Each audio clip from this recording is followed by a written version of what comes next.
Hello students, in the last video we discussed about problem number 6 from the dissolution of partnership, and here in this video let us see problem number 8. And this problem is specifically about when one partner became insolvent. So when one partner became insolvent, at that time how the dissolution is possible and how we have to calculate the deficiency, that we are going to discuss in this problem. Let us see the problem.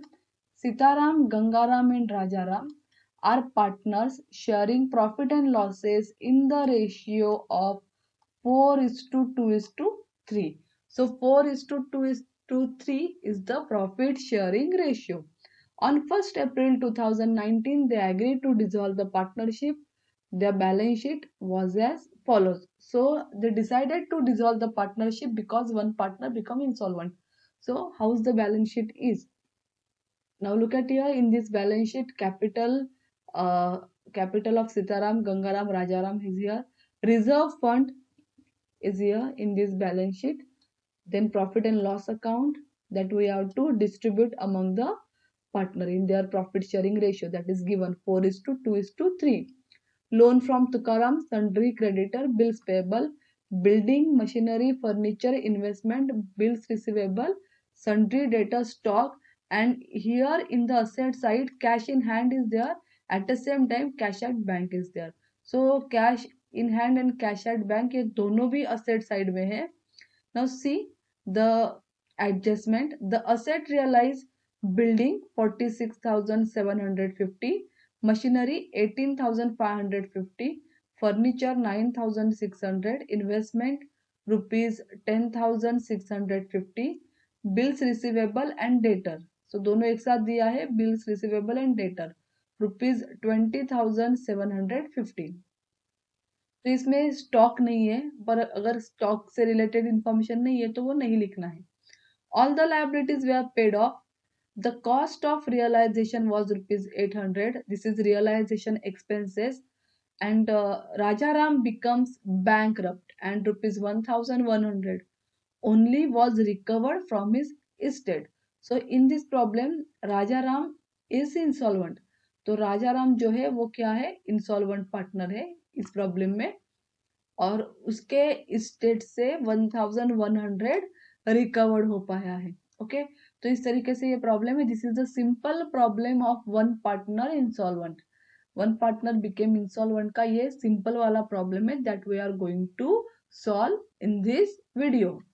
So here we are going to solve the problem in the books of Sitaram, Gangaram, Rajaram, and here we prepare realization account, partners capital account and bank account, because they given show realization account, bank account and capital account of the partners. तो partners capital account prepare किया है, bank account prepare किया है and realisation account हमने यहाँ पे prepare किया है. So we know how to go. Firstly transfer the asset and liabilities, transfer all the balances. Okay, तो इस तरीके से हमें जाना है. See firstly asset side. So asset में बिल्डिंग है, मशीनरी है, फर्नीचर है, इन्वेस्टमेंट है, bills receivable, sundry debtor and stock. तो cash in hand and cash at bank, ये दोनों को छोड़ के बाकी सारा जो असेट है we have to transfer it to the realisation account. तो हमें ये सारा asset with this book value हमें क्या करना है, फर्स्टली रियलाइजेशन अकाउंट के डेबिट में इसको ट्रांसफर कर देना है. So firstly transfer all that asset to the realization account debit side. So here we transfer all the asset with the book value, and here we write the total value of all these asset, that is 1,59,500. And इसका second effect नहीं होगा क्योंकि ये balance sheet से है. Then cash in hand and cash at bank, अभी ये दोनों यहाँ पर है. तो हमें क्या करना है, अगर इस तरीके से है, कैश इन हैंड भी है और कैश एट बैंक भी है, then you have to open bank account. Bank account आपको ओपन करना है. ये बैंक अकाउंट का बैलेंस आपको वहां पे लिखना है, टू बैलेंस ब्रॉट डाउन करके, और नीचे के कॉलम में ये कैश इन हैंड बैंक में डिपॉजिट की, इस तरीके से इसको दिखाना है. क्या दिखाना है, टू कैश अकाउंट करके 5,500 बैंक अकाउंट में दिखाना है. Okay, I will show you how to do that. Firstly यहाँ पे टू बैलेंस ब्रॉट डाउन आएगा, टू बैलेंस ब्रॉट डाउन और अमाउंट 2000. ओके, तो अगर कैश इन हैंड है और कैश एट बैंक दोनों इकट्ठा है तो आपको बैंक अकाउंट ओपन करना है, कैश अकाउंट नहीं. ओके, तो फर्स्टली ये क्लियर कर लो कि अगर दोनों है तो बैंक अकाउंट ओपन करना है और बैंक अकाउंट का बैलेंस दिखा दो यहाँ पे डेबिट साइड में. तो टू बैलेंस ब्रॉट डाउन 2000 लिख दिया. देन कैश इन हैंड 5500 है, ये हमें क्या दिखाना है कि बैंक में डिपॉजिट किया. तो यहाँ पे नीचे आएगा टू कैश अकाउंट. तो टू कैश अकाउंट 5500. तो ये कैश इन हैंड हमने बैंक में लिखना है, बैंक अकाउंट के डेबिट में टू कैश अकाउंट 5500. इस तरीके से कैश इन हैंड की हमें एंट्री करनी है. तो ये असेट हमारा खत्म हो गया. सीधा लायबिलिटी साइड, लायबिलिटी में ये कैपिटल जो है सीताराम, गंगाराम, राजाराम, ये तीनों का capital means by balance brought down करके पार्टनर्स कैपिटल के क्रेडिट में इसकी एंट्री करनी है. By balance brought down Sitaram 65,000, Gangaram 45,000 and Rajaram 7,000. तो ये सबके बैलेंसेस हमने लिख दिए यहाँ पे. Then see the next. Now here they given in this balance sheet reserve fund and profit and loss account. So we know that reserve fund and profit and loss account, ये हमें क्या करना है, we have to transfer it to the partners capital account and we have to distribute it in within the partner in their profit sharing ratio, that is 4:2:3. So reserve fund and profit and loss account दोनों भी partner profit sharing ratio में partners में distribute करने हैं. इसलिए क्या करेंगे, reserve fund को डिस्ट्रीब्यूट करेंगे. रिजर्व फंड इज 18,000, 4:2:3 मीन्स 4 + 2 + 3, सो 9 आता है. तो 18,000 × 4 डिवाइडेड बाय 9 करके सीताराम का आपको शेयर निकालना है. 18,000 × 2/9 करके गंगाराम का शेयर निकलेगा. 18,000 × 3/9 करके राजाराम का शेयर निकलेगा रिजर्व फंड का. इस तरीके से रिजर्व फंड आपको क्या करना है, डिस्ट्रीब्यूट करना है. तो रिजर्व फंड डिस्ट्रीब्यूट होता है 8,000, 4,000 एंड 6,000 से. Just like reserve fund we have to distribute profit and loss account also within the partner in their profit sharing ratio. So profit and loss account is 5,400 और क्योंकि ये liability में है तो ये पार्टनर्स कैपिटल के credit में जाएगा. अगर profit and loss account asset में होता तो पार्टनर्स कैपिटल के डेबिट में उसको क्या करते, डिस्ट्रीब्यूट करते. But here this profit and loss account is in liability side, so we have to distribute it among the partner in the profit sharing ratio. But which side, partners capital account credit side. So by profit and loss account 2,400, 1,200 and 1,800. तो ये हो गया. Then the next liability में loan from Tukaram है, sundry creditor है, bills payable है. So firstly check कि ये लोन जो है ये पार्टनर का है क्या नहीं. तो हमारे जो पार्टनर है ये सीताराम है, गंगाराम है, राजाराम है. Tukaram is not a partner.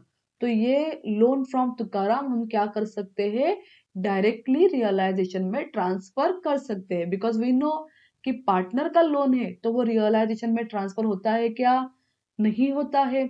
तो तुकाराम है मतलब ये पार्टनर नहीं है, तो ये हम रियलाइजेशन अकाउंट में ट्रांसफर कर सकते हैं. तो रियलाइजेशन के क्रेडिट साइड में, रियलाइजेशन के क्रेडिट साइड में हमें कौन सी लायबिलिटी ट्रांसफर करनी है, loan from Tukaram, sundry creditor and bills payable. Okay, book value से 10,000, 12,000 एंड 4,600 से. तो यहाँ पे हमने सन्ड्री लायबिलिटी ट्रांसफर कर दी एंड टोटल आउटर में ले लिया 26,600. तो बैलेंस शीट हो गया, बैलेंस शीट में असेट ट्रांसफर हो गई, लायबिलिटी ट्रांसफर हो गया, बैलेंसेस लिख लिए, reserve fund and profit and loss account को डिस्ट्रीब्यूट भी कर लिया. Now see the adjustment.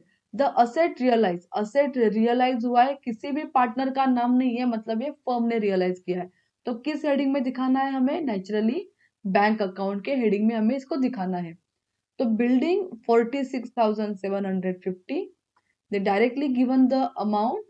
Machinery 18,550, furniture 9,600, investment 10,650, bill receivable and debtor, तो ये दोनों का उन्होंने इकट्ठा अमाउंट दिया है 20,750। तो हमें लिखते वक्त भी वैसे ही लिखना है, बिल रिसीवेबल एंड डेटर करके उसके आगे आपको ये अमाउंट लिखना है 20,750।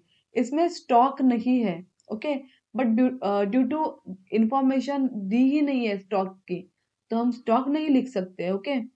पर अगर इस तरीके से लायबिलिटी की इंफॉर्मेशन नहीं दी है तो लायबिलिटी लिखना नहीं है, ऐसा नहीं करना है, लायबिलिटी को आपको पेड करना ही है। अगर असेट की इंफॉर्मेशन नहीं दी है, it is okay, but liability का आपको पे करना है, okay. We know asset transfer होती है तो रियलाइजेशन अकाउंट के डेबिट में जाती है, और अगर असेट रियलाइज होती है, सोल्ड होती है, तो कहा जाती है रियलाइजेशन अकाउंट क्रेडिट साइड। तो असेट रियलाइज, इसके लिए by bank account, building machinery furniture, investment, bill receivable and sundry debtor. तो ये हमें जो एडजस्टमेंट में अमाउंट दिए है वो अमाउंट हमने लिखे हैं, बुक वैल्यू नहीं लिखा है। और आउटर कॉलम में टोटल आई है 1,06,300। इसका सेकंड इफेक्ट कहाँ पे होगा? एक इफेक्ट क्रेडिट है, एक इफेक्ट डेबिट होगा, और कौन से अकाउंट में होगा? नेचुरली बैंक अकाउंट में।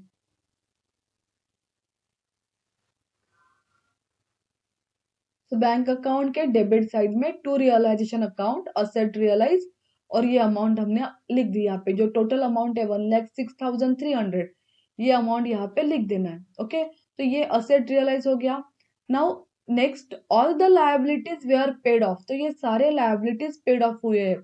यहाँ पे अमाउंट नहीं दिया है, तो अमाउंट नहीं दिया है मतलब हमें ये बुक वैल्यू से ही इसको क्या करना है? पेड ऑफ करना है, ओके।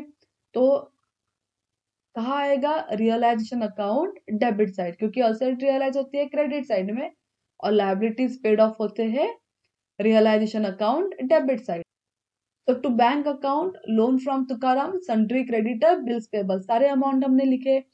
टोटल मैंने आउटर कॉलम में नहीं ली है, क्यों नहीं ली है? बिकॉज वी हैव टू पे one more expenses, that is realization expenses. See here, the cost of realization was rupees 800. So this is realization expenses that we have to paid. तो ये भी पे करना है, ये भी दिखाना है आपको कि पे किया। So realization expenses यहाँ पे आपको दिखाना पड़ेगा। So after showing this realization expenses, we take the amount in outer column, that is 27,400. Now we have to do second effect of it. तो फर्स्ट इफेक्ट रियलाइजेशन डेबिट है, second effect naturally कहाँ पे होगा? Bank account credit, because we know one effect is debit, one effect is credit. So bank account में credit में effect होगा, और amount जो है ये टोटल अमाउंट यहाँ पे लिखना है हमें 27,400। So bank account credit side by realization account 27,400. If you want, you can write in bracket liabilities paid, liabilities and expenses paid. जैसे हमने यहाँ पे लिखा asset realize, वैसे आप यहाँ पे मेंशन कर सकते हो liabilities and expenses paid. Okay. Then the last one, that is Rajaram become bankrupt and rupees 1,100 only was recovered from his estate. तो राजाराम जो है वो इंसॉल्वेंट हो गया है, और उसके स्टेट से ओनली 1,100 रिकवर्ड हो पाया। तो रिकवर्ड हो पाया मीन्स नेचुरली कि ये पैसा बैंक में आया, ओके। तो जितना भी अमाउंट रिकवर हो पाया है इंसॉल्वेंट पार्टनर से, तो वो पैसा नेचुरली फर्म में आया। सो कैश कम्स इन है, तो इसके लिए बैंक अकाउंट के डेबिट में दिखाना पड़ेगा ये राजाराम कैपिटल अकाउंट के हेडिंग से, ओके। तो राजाराम कैपिटल अकाउंट 1,100, ये एक इफेक्ट हुआ। इसका सेकंड इफेक्ट कहाँ पे होगा? नेचुरली बैंक अकाउंट के डेबिट में एक इफेक्ट है, सेकंड इफेक्ट राजाराम कैपिटल में होगा। कहाँ पे होगा? क्रेडिट साइड, राजाराम कैपिटल के क्रेडिट में। बाय बैंक अकाउंट राजाराम के कॉलम में 1,100, क्योंकि 1,100 ही क्या हो पाया है? रिकवर्ड हो पाया है। नाउ सारे एडजस्टमेंट हो गए। After that we have to close the realisation account. Realisation में प्रॉफिट आ रहा है, लॉस आ रहा है, बिकॉज अभी देखो ये इंसॉल्वेंसी का प्रॉब्लम है, तो नेचुरली लॉस आएगा, यहाँ पे प्रॉफिट नहीं आ सकता, क्योंकि इंसॉल्वेंसी है, इसके लिए फर्म डिसॉल्व हो गई, तो नेचुरली इस प्रॉब्लम में क्या आ सकता है? लॉस आ सकता है। तो रियलाइजेशन अकाउंट के डेबिट साइड की टोटल आ रही है 1,86,900, यही टोटल हमने यहाँ पर ली, क्रेडिट में ली, और यहाँ पे क्रेडिट में लॉस आ रहा है 54,000। ये लॉस तीनों पार्टनर में डिवाइड हो रहा है। राजा राम इंसॉल्वेंट पार्टनर है, फिर भी तीनों पार्टनर में ये लॉस डिवाइड हो रहा है इन their profit sharing ratio, that is 4:2:3। तो ये तीनों पार्टनर में ये लॉस डिवाइड होगा। इस लॉस का सेकंड इफेक्ट कहाँ पे होगा? Partners capital account debit side. तो इस लॉस का सेकंड इफेक्ट यहाँ पे करते हैं पार्टनर्स कैपिटल के डेबिट में। सो टू रियलाइजेशन अकाउंट 24,000, 12,000, 18,000। तो ये लॉस यहाँ पे क्रॉस करके पार्टनर्स कैपिटल के डेबिट में आ गया। ब्रैकेट में हमने दिखाया है लॉस, क्योंकि ये लॉस है, ये पता चले। ओके, तो अभी आपको क्या करना है? We have to close partners capital account. So firstly when there is insolvency problem, at that time the insolvent partner, जो भी इंसॉल्वेंट पार्टनर है उसका अकाउंट सबसे पहले क्लोज करना है। व्हाई? बिकॉज जिसका जो इंसॉल्वेंट पार्टनर है उसके अकाउंट में जो भी डिफरेंस आ रहा है उसे क्या कहेंगे? डिफिशियंसी कहेंगे। Because Raja Ram is insolvent partner, he is not able to pay that amount. वो एबल नहीं है उतना पेमेंट करने के लिए। नाउ सी, यहाँ पे राजा राम का डेबिट साइड का टोटल आ रहा है 18,000 और इसके जो क्रेडिट साइड है इसका टोटल आता है 15,900। ये जो क्रेडिट साइड है इसका टोटल आता है 15,900। सो 18,000 माइनस 15,900, 18,000 माइनस 15,900 करके अमाउंट आता है 2,100। दिस 2,100, ये जो 2,100 आ रहा है, ये this is called as deficiency. इसे कहते हैं डिफिशियंसी। मतलब कि Raja Ram is not able to pay this amount because he is insolvent partner. तो ये जो इसका अमाउंट है ये कौन शोल्डर करेगा? The remaining partner who is solvent. तो जो सीताराम गंगाराम है, ये जो पार्टनर है ये 2,100 का जो भी अमाउंट है उसको शोल्डर करेंगे। ओके, तो ये 2,100 सीताराम एंड गंगाराम में उनके प्रॉफिट शेयरिंग रेशियो में डिस्ट्रीब्यूट होगा। That means 4:2। तो 4:2 को आगे जाके 2:1 होगा ये। ओके, तो 2:1 में इसको डिस्ट्रीब्यूट करेंगे 2,100 को। Why 2,100? Because 2,100 is the deficiency. तो 2,100 को दोनों पार्टनर में डिस्ट्रीब्यूट करना है, सीताराम एंड गंगाराम में। तो कैसे डिस्ट्रीब्यूट होगा? दोनों पार्टनर में 1,400 एंड 700 से डिस्ट्रीब्यूट होता है इन देयर प्रॉफिट शेयरिंग रेशियो। 4:2 करेंगे इसको।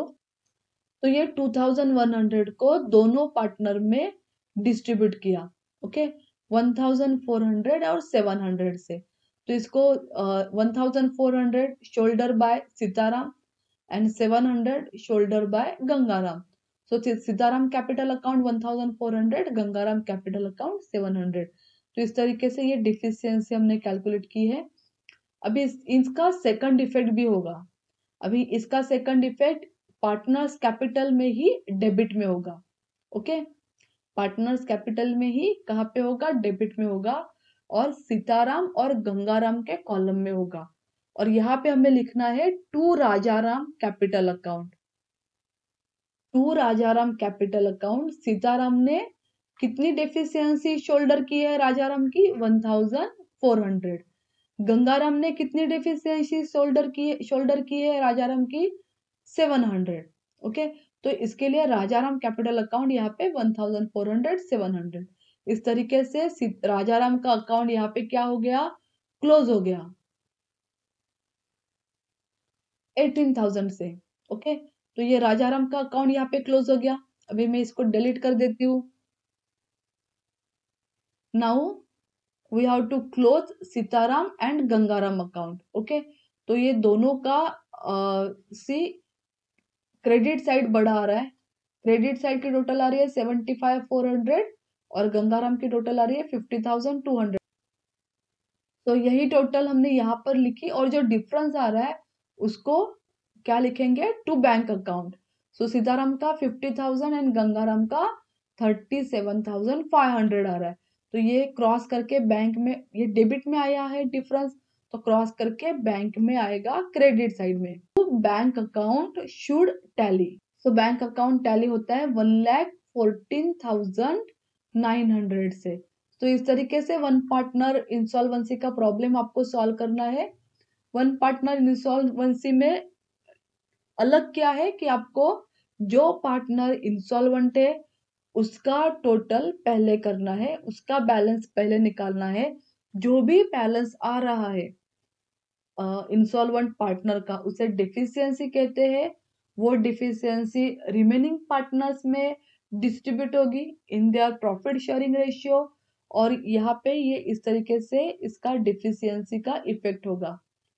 ओके, और ये सेकंड इफेक्ट इसका उसी पार्टनर्स कैपिटल अकाउंट में डेबिट साइड में होगा। तो एक इफेक्ट डेफिशिएंसी का डेबिट हो रहा है, एक इफेक्ट डेफिशिएंसी का क्रेडिट हो रहा है। ये होने के बाद फिर आप पार्टनर्स कैपिटल अकाउंट क्लोज करो एंड देन बैंक अकाउंट।